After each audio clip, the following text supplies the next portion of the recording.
Experts still can't agree whether the Pontiac Tempest was born in the era of innovation or it was the model that started the era of innovation.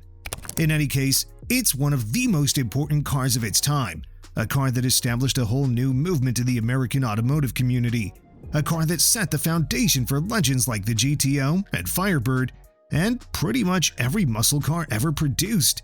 This is the story of the Pontiac Tempest, a car that was fast, attractive, and innovative.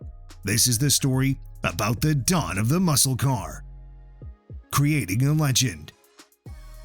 When GM decided to kill the Pontiac brand in 2010, Chevy and Buick's management felt massive relief because they finally got rid of their biggest in-house nemesis, a black sheep that was never interested in playing by corporate rules. But for the rest of the automotive world, it was a very sad day, as one of the most iconic brands in American automotive history was gone for good. A company that was GM's most daring division, a company that brought so many innovations from which all those good boys in the GM family benefited a lot. Pontiac was the one who would push the boundaries, but also the one who would take a risk, which would sometimes be reflected through not-so-great commercial success.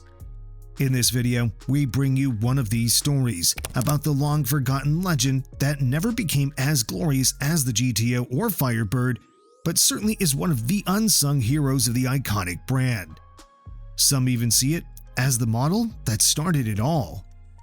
To understand how big a legend the Pontiac Tempest is, it's important to put things into the right context, which brings us back to the late 1950s. The American automotive industry was growing, and besides large and luxurious cars, the market was also in need of something compact and affordable, something approachable to the masses. Back in the day, the gold standard in this segment was the good old Volkswagen Beetle, which dominated the globe with its simple but quite appealing design. The American response would come from Ford first, in the form of the Falcon.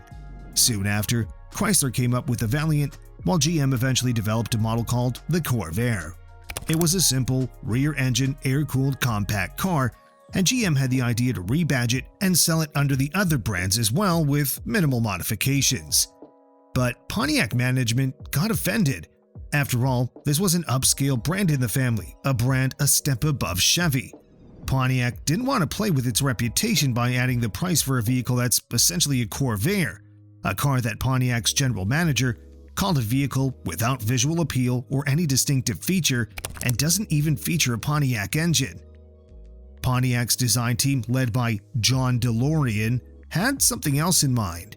They definitely wanted to compete in the compact car segment, but they wanted to create something entirely unique. They agreed to take the Corvair as a basis, but their plan was to create something different. They wanted a compact car that was quick, nimble, and fuel efficient. But they wanted it to be practical as well, so it needed to be a six-seater. Design tweaks or a little bit more than that. Of course, the good old Y-body platform was taken as the basis, but it received so many modifications. The design was based on the Corvair, but changes were significant. First of all, Pontiac engineers stretched the wheelbase from 108 to 112 inches. Then, everything was set for the most important modification: the engine placement. The Corvair had the engine in the back, like a proper Beetle competitor. Pontiac wanted something that could accommodate much bigger engines, so they redesigned the chassis and made a front engine layout while retaining rear-wheel drive. Of course, that brought many challenges, such as figuring out how to design a gearbox. Eventually, designers decided to put the gearbox in the rear, connected by a 3/4-inch wide shaft. In that way, it was possible to retain the original idea of making a car that accommodates 6 passengers, because such a design eliminated the need for a massive transmission tunnel that was typically coming with cars that featured rear-wheel drive but have the engine mounted at the front. Such a design approach also brought an unexpected benefit: an ideal 50-50 mass distribution. DeLorean's team also upgraded the Corvair's independent suspension and improved handling even more, but the unique features didn't stop there. It was time for a new engine design: the Trophy 4. With everything we've just mentioned, it's clear that Pontiac wanted to make something special. And things wouldn't end with a chassis modification. In DeLorean's eyes, such a car would also require a unique engine. and that's another area in which Pontiac invested so much money and effort. The Tempest was remarkably different from anything produced back in the day, and a big part of that uniqueness goes to the engine design. DeLorean wanted an efficient, 4-cylinder engine, but didn't like anything in GM's lineup at the time. So he took Pontiac's well-known 389 V8 and literally cut half of the cylinders. The engine was named the Trophy 4, and it was pretty special, as it had the same parts as a much bigger and more rugged V8, and we're talking about those critical components like pistons, heads, rods, etc. All these things made the new 4-cylinder engine quite durable and reliable, but the engine also offered respectable power figures for the class. With 110 horsepower and 190 pound-feet of torque, it was among the most powerful compact cars around, and that was just the base version. The upgraded version would feature a max output of 155 horsepower and 215 pound-feet of torque, which would ensure pretty decent 0 to 60 in about 10 seconds when the engine was paired with a manual gearbox. Besides the 3-speed stick, there was also a configuration with a 2-speed automatic. Finally, the top of the offer was reserved for a V8, though the one from Buick, the relatively small 215 with 185 horsepower. The year 1963. Clearly, the Tempest was a good performer for its class, but Pontiac wanted it to stand out even more. So, while the first couple of production years went pretty much without change, 1963 brought tons of change. First of all, there was the styling. The company stretched the car by a full 5 inches. It made it 2 inches wider as well, while all those styling tweaks made the new model look muscular and rugged. And such a styling was begging for a more capable engine. Pontiac introduced a new variant with its new 326 V8 that was good for 260 horsepower and 350 pound-feet of torque. But that wasn't the end of the V8 madness. Soon after, Pontiac would start working on a special version in a very limited series.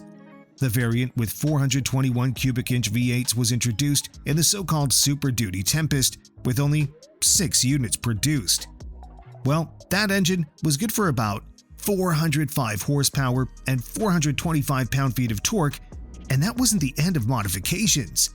That engine was designed for super stock drag racing, so it also came with a lightened aluminum front end to reduce weight. The ugly corporate truth. All in all, the Pontiac Tempest was a wonderful compact car, full of interesting engineering. It even had a pretty decent amount of commercial success, with 370,000 units sold between 1961 and 1963.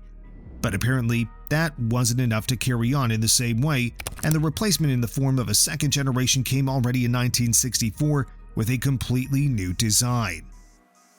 Car enthusiasts see the Tempest as one of the most exciting cars of the era, not to mention that many consider it the original muscle car that would later lead to the GTO and Firebird. But things look quite the opposite in the eyes of GM's upper management.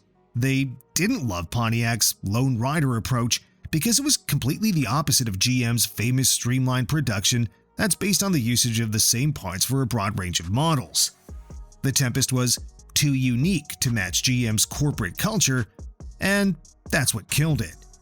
The fact that its complex transaxle design was difficult to repair didn't help either, but the Tempest's significance is undeniable. And no, we're not talking about pop culture references like its appearance in My Cousin Vinny. This was a true pioneer of what would soon after become the essence of the American driving culture. It may not check all the boxes of the muscle car segment, but it sets the groundwork for models to come. Its performance-oriented design with V8 engines and advanced technical solutions was combined with a compact size, which provided an impressive balance between power and weight. But more importantly, Pontiac marketed this car as a youthful vehicle with sporty pretensions, a defining characteristic of muscle cars that would arrive just a few years later. Finally, its design influenced future models, particularly the GTO, which is usually considered the first true muscle car that established what's now a well-known formula. That's how important the Tempest is. Thanks for watching, and we'll see you next time.